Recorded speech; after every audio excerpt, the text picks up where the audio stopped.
মজলুম সাংবাদিক জনাব ডক্টর মাহমুদুর রহমানের পক্ষে আমিরে জামাত বাংলাদেশ জামাত ইসলামের আমির ডাক্তার শফিকুর রহমান কঠিন কিছু কথা বলেছেন, কঠিন বার্তা দিয়েছেন এবং এই বিষয়ে আমিরে জামাত খুবই সিরিয়াস। কিন্তু মাহমুদুর রহমানের পক্ষে বিএনপি তো সিরিয়াস নয়, বিএনপির কোনো তৎপরতা আমরা দেখছি না। জামাতের লোকজন মাহমুদুর রহমানকে নিয়ে খুবই গুরুত্ব দিচ্ছে, হাইপ তৈরি করছে, এই মজলুম মানুষটার পক্ষে দাঁড়াচ্ছে। জামাত শিবিরপন্থী লোকজন তার জন্য আন্দোলন করছে এবং হ্যাঁ, এটা আমরা সবাই জানি যে তার কারাবরণটা এটা সাময়িক, কিন্তু সাময়িক হলো প্রতীকী অর্থের তাৎপর্য অনেক। যে এই মজলুম মানুষটাকে, যিনি ফ্যাসিবাদ জিনিসটা আওয়ামী লীগ করছে এটা প্রথম বলেছিলেন, অসামান্য অবদান রেখেছেন, সেই মাহমুদুর রহমানকে জেলে থাকতে হবে, সেটা একদিন হোক আর 2 দিন হোক 3 দিন হোক। আমি একটা প্রোগ্রামে বলেছিলাম যে 3 দিন জেলে থাকলে সেটা 3 বছরের সমান, কারণ এটা আওয়ামী আমল নয়, এটা হাসিনার আমল নয়, এটা স্বাধীন বাংলাদেশ। তো যেই স্বাধীন বাংলাদেশের জন্য মাহমুদুর রহমানরা লড়াই করেছেন, সেই স্বাধীন বাংলাদেশে কেন তাদেরকে এত দীর্ঘ সময় জেলে থাকতে হবে? ভেরি সিগনিফিকেন্ট, মানে কয়েক ঘন্টা বা কয়েকদিন হলো জেলে থাকতে হবে। বিএনপি এ বিষয়ে খুব সিরিয়াস কথা বলেছে, বিএনপি নেতারা, বিএনপির লোকজন, আমি দেখিনি। মাহমুদুর রহমান দেশে এসেছেন, আমি বলেছি যে সরকারের উপদেষ্টাদের উচিত ছিল রিসিভ করা, ঠিক আছে, তা করেনি। রাজনৈতিক দলগুলো যারা ফেসিবাদ বিরোধী তারা তো মাহমুদুর রহমানকে নিয়ে একটা আবেগ দেখাবে, তাও দেখায়নি। আমরা বিএনপিকে তেমন দেখিনি, বিএনপি পন্থী 2-1 লোক গিয়েছে জামাত শিবিরের, বিশেষ করে মাহমুদুর রহমানকে রিসিভ করতে এয়ারপোর্টে ঢাকা মহানগর উত্তর জামাত ইসলামের হাজার হাজার নেতাকর্মী গিয়েছে এবং জামাতপন্থী বিভিন্ন লোকজন, সাবেক শিবির যারা জামাত নয় বর্তমানে, এরা গিয়েছে, এদের আগ্রহ বেশি, ইনকিলাব মঞ্চ আরো অনেকে। কিন্তু বিএনপির কোনো খবর নেই।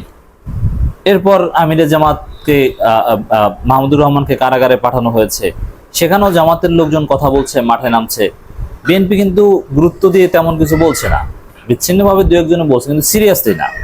এখন আমিরে জামাত কিন্তু মাহমুদুর রহমানকে সম্মান দিতে ভোলেননি। মাহমুদুর রহমানের পক্ষে আমিরে জামাত কঠিন বার্তা দিয়েছেন, এটা একটু আপনাদের শুনতে, এটা তাৎপর্যপূর্ণ। যারা মাহমুদুর রহমান, জাতি আপনার অবদানকে চিরদিন শ্রদ্ধার সাথে স্মরণ করবে, কারণ আপনি একজন বীর। মাহমুদুর রহমান সাহেবরা হচ্ছেন প্রকৃত বীর, এখানে ভেরি সিগনিফিকেন্ট। বিএনপি কেন মাহমুদুর রহমানকে জামাতের মতো এভাবে ধারণ করতে পারছে না, এভাবে কেন ডিফেন্ড করতে পারছে না?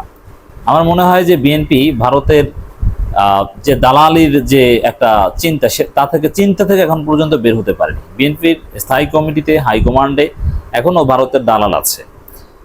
তবে মাহমুদুর রহমানের নেতৃত্বে বিএনপি থেকেও আমরা ভারতের দালাল মুক্ত করব, এই ঘোষণাটা আমরা দিলাম। ভারতের কোনো দালাল বাংলাদেশে থাকবে না, বিএনপিতেও থাকবে না, কোনো দলে থাকবে না। Wait and see. পতিত স্বৈরাচারের প্রতিহিংসামূলক নিকৃষ্ট মামলায় কলম সৈনিক ও সাহসী কণ্ঠ জনাব ডক্টর মাহমুদুর রহমানের উপর জুলুম করে ন্যায়ভ্রষ্ট বিচারের মাধ্যমে সাজা দেওয়া হয়।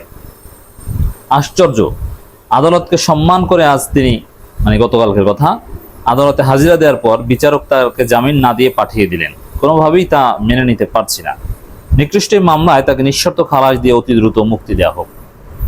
এখানে কিছু বিষয় আছে, যেমন যে আদালত তাকে শাস্তি দিয়েছে বা সাজা দিয়েছে, ওই আদালত সাজার পরিমাণ 1 বছরের অধিক হলে জামিন দিতে পারে না। কিছু বিষয় আছে, মানে লিগাল কিছু লিমিটেশনস এখানে আছে, উই নো দ্যাট। কিন্তু আমরা রাষ্ট্রপতি চাইলে তো সাজা বাতিল করতে পারে, আরো অনেকের সাজা বাতিল হচ্ছে আমরা দেখছি। তো মাহমুদুর রহমান বীর, তিনি যে মাপের লোক, তার সাজা বাতিল করা উচিত ছিল। সাজা বাতিল করাটা 1-2, তাহলে তার আদালতে আসতে হতো না। সরকারের নির্বাহী ক্ষমতা বলেও মাহমুদুর রহমানের সাজা বাতিল করা সম্ভব ছিল, কিন্তু সেটা সরকার করেনি, এটা দুঃখজনক। তিনি স্বৈরা শাসনের পুরো সময়টা জুড়ে স্বৈরতন্ত্রের বিরুদ্ধে লড়াই করেছেন, স্বৈরাচার হাতে, মানে আদালত প্রাঙ্গণে রক্তাক্ত হয়েছেন, দেশ ত্যাগে বাধ্য হয়েছেন। তিনি স্বৈরাচারের পুরো সময়টা জুড়ে লড়াই করেছেন এবং তিনি দেশ ত্যাগ করেও তো কিন্তু তার লড়াই থামাননি, তার লড়াই কিন্তু অব্যাহত রেখেছেন। জনাব মাহমুদুর রহমান, জাতি আপনার অবদানকে চিরদিন শ্রদ্ধার সাথে স্মরণ করবে, কারণ আপনি একজন বীর। আমিরে জামাতে আরেকটা বক্তব্য আমরা অন্য কোনো গণমাধ্যমে পেয়েছি এভাবে, যে মাহমুদুর রহমানকে জেলে পাঠানো এটা মেনে নেওয়া যায় না। আসলে এটা মেনে নেওয়া যায় না।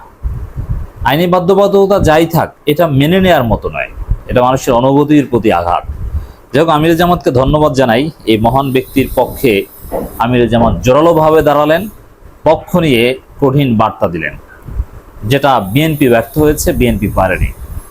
আর বিএনপি যতই মাহমুদুর রহমানকে এড়িয়ে চলুক, ভারতের দালালেরা কেউ ছাড় পাবে না। বিএনপি হবে প্রকৃতপক্ষে জাতীয়তাবাদ এবং ইসলামী মূল্যবোধে বিশ্বাসী খালেদা জিয়া এবং জিয়াউর রহমানের আদর্শের বিএনপি। ইকবাল হাসান টুকুদের বিএনপি চলবে না।